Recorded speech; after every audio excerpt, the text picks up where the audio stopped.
April મહિનાના 20 દિવસમાં અમદાવાદ કરતા રાજકોટ શહેરમાં ગરમી વધુ નોંધાઈ. રાજકોટ શહેરમાં અમદાવાદ કરતા વધુ ગરમી નોંધાઈ.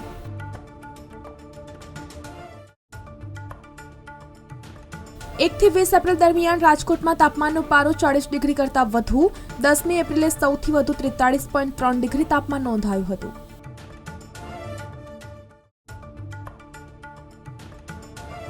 ગુજરાતીઓ હવે ફરી ગરમીમાં શેકાવા માટે તૈયાર રહેજો. મોટાભાગના શહેરોમાં ગરમીનો પારો 42 ડિગ્રીએ પહોંચી શકે.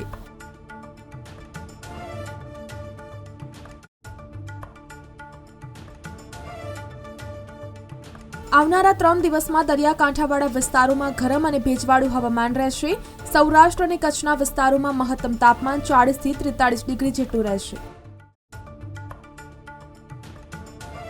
10 થી 13 મે સુધી 2 તબક્કામાં એશિયાઈ સિંહની વસ્તી ગણતરી. એશિયાઈ સિંહ માત્ર ગુજરાતનું જ નહીં, એશિયાનું પણ ગૌરવ.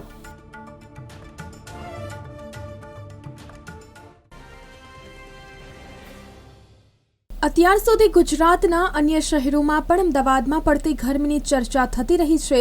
આ વર્ષની વાત કરીએ તો એપ્રિલ મહિનાના 20 દિવસમાં અમદાવાદ કરતા રાજકોટ શહેરમાં ગરમી વધુ નોંધાય છે. એપ્રિલના 20માંથી 19 દિવસ રાજકોટ શહેરમાં અમદાવાદ કરતા વધુ ગરમી નોંધાય છે. 1થી 20 એપ્રિલ દરમિયાન રાજકોટમાં તાપમાનનો પારો 40 ડિગ્રી કરતા વધુ જ રહ્યો છે. અહીં મહત્તમ તાપમાન 9મી એપ્રિલે 45.2 ડિગ્રી નોંધાયું હતું, જ્યારે અમદાવાદમાં આ સમયગાળા દરમિયાન 10મી એપ્રિલે સૌથી વધુ 43.3 ડિગ્રી તાપમાન નોંધાયું હતું. મહત્તમ તાપમાનમાં 2 થી 3 ડિગ્રીનો વધારો થતાં મોટાભાગના શહેરોમાં ગરમીનો પારો 42 ડિગ્રીએ પહોંચી શકે છે. ગુજરાતીઓ હવે ફરી ગરમીમાં શેકાવા માટે તૈયાર રહેજો. હવામાન વિભાગ દ્વારા રાજ્યમાં આગામી સમયને લઈને આગાહી કરવામાં આવી છે. આવનારા 3 દિવસ સુધી તાપમાનમાં 2 થી 3 ડિગ્રીનો વધારો થવાની શક્યતાઓ છે. તેમજ આવનારા 3 દિવસમાં દરિયાકાંઠાવાળા વિસ્તારમાં ગરમ અને ભેજવાળું હવામાન રહેશે. 25 એપ્રિલ સુધી સૌરાષ્ટ્ર અને કચ્છના વિસ્તારોમાં પણ મહત્તમ તાપમાન 40 થી 43 ડિગ્રી જેટલું રહી શકે છે. સિંહ, સાવજ, ઊંટિયો, વાઘ, બબ્બર શેર, કેસરી, ડાલામથ્થો જેવા ઉપનામોથી ઓળખાતા એશિયાઈ સિંહ એ આખા વિશ્વમાં માત્ર ગુજરાતના સૌરાષ્ટ્ર વિસ્તારમાં આવેલા ગીર અભયારણ્યમાં જોવા મળે છે. વર્ષ 1980થી ગીર એશિયાઈ સિંહોના એકમાત્ર નિવાસસ્થાન તરીકે સુપ્રસિદ્ધ થયું છે. એશિયાઈ સિંહ માત્ર ગુજરાતનું જ નહીં, એશિયાનું પણ ગૌરવ છે. અમદાવાદ શહેરમાં છેલ્લા 10 વર્ષથી ઈ-વ્હીકલનું રજીસ્ટ્રેશન કરવાની પ્રક્રિયા શરૂ કરાઈ છે. અત્યાર સુધી શહેરમાં કુલ 34,431 ઈ-વ્હીકલ રજીસ્ટર થયા છે, જેમાં સૌથી વધુ 27,685 ટુ વ્હીલર, 4,939 કાર અને 1,807 થ્રી વ્હીલર રજીસ્ટર થયા છે, જેની સરખામણીમાં શહેરમાં મ્યુનિસિપાલના કુલ 12 ચાર્જિંગ સ્ટેશન કાર્યરત છે. ભાવનગર શહેરમાં છેલ્લા એક સપ્તાહથી તાપમાનમાં નોંધપાત્ર ઘટાડો જોવા મળ્યો છે. તાપમાનમાં આવેલા આ ફેરફારથી લોકોને ગરમીમાંથી રાહત મળી છે.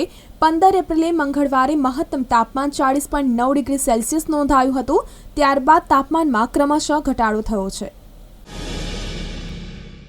ગુજરાત રાજ્ય વાહન વ્યવહાર નિગમના જામનગર વિભાગના અલગ અલગ એસટી ડેપોમાં 99 બસ નિર્ધારિત કરેલા કિલોમીટર કરતાં વધુ ચાલી ચૂકી હોવા છતાં આવી બસ સંચાલનમાં હોવાથી મુસાફરોને જોખમી મુસાફરી કરતા હોવાની ફરિયાદો બાદ ગુજરાત રાજ્ય વાહન વ્યવહાર નિગમે નોંધ લઈ જામનગર વિભાગને 85 નવી બસ ફાળવશે. ગુજરાતમાં આગામી 2 દિવસ સુધી ધૂળની ડમરીઓની આગાહી કરવામાં આવી છે. ઉત્તર પ્રદેશ સહિત અનેક રાજ્યોમાં ફરી એકવાર હવામાન બદલાઈ રહ્યું છે. અનેક જિલ્લાઓમાં ભારે પવન અને વરસાદની ભીતિ સેવાઈ રહી છે. હવામાન વિભાગે 32 થી વધુ જિલ્લાઓમાં વાવાઝોડા અને વરસાદ માટે યલો એલર્ટ જાહેર કર્યું છે. હવામાન નિષ્ણાંત પરેશ ગોસ્વામીએ જણાવ્યું કે 5 થી 6 વર્ષથી વેધર સાયકલ ચેન્જ થઈ છે. તે પ્રમાણે આપણે પાછોતરો વરસાદ વધારે પડે છે. સપ્ટેમ્બરમાં વધુ વરસાદ જોવા મળી રહ્યા છે. તેમજ આ વર્ષે પણ સપ્ટેમ્બર મહિનામાં ખૂબ સારા વરસાદ થવાના છે. 2025ના વર્ષના ચોમાસામાં ભાદરવો ભરપૂર રહેવાનો છે. સુરેન્દ્રનગર જિલ્લામાં ગરમીનો પારો છેલ્લા 2 દિવસથી સતત ઘટતા લોકોમાં રાહત થઈ હતી. પરંતુ રવિવારે ગરમીનો પારો 40 ડિગ્રીને પાર કરી ગયો હતો, જેના કારણે શહેરી વિસ્તારના માર્ગો પણ મોડી સાંજ સુધી સુમસામ દેખાયા હતા. નવસારીના માર્કેટ યાર્ડમાં વર્તમાન સિઝનમાં પ્રથમવાર કેરીનો મોટો જથ્થો ઠલવાયો હતો, જેમાં કેસરનો મનનો ભાવ 2120 રૂપિયા સુધી બોલાયો હતો.